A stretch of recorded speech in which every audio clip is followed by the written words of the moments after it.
lahawi Axmed Diiriye oo maanta la hadlayay telefishinka Home Cable ayaa sheegay inay kulamo la qaateen taliyaasha ciidamada Uganda iyo Burundi oo ah sidii dib loogu furi lahaa wadooyinka gala suuqa Bakaaraha.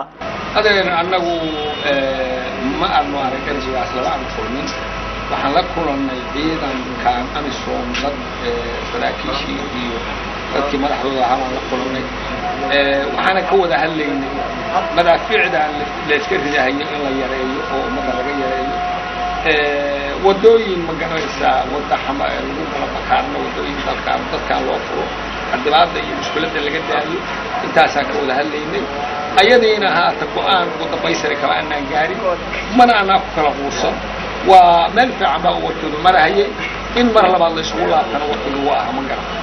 sidoo kale taafayaanka waxa uu sheegay inay taliyaashaasi kala hadleen sidii loo yareyn lahaa duqeynta loo geysto suuqa Bakaaraha markii ay dagaal dhaxmaraan ciidamada dawladda ku meel gaarka Soomaaliya iyo kuwa xarakada Shabaabul Mujaahidiin.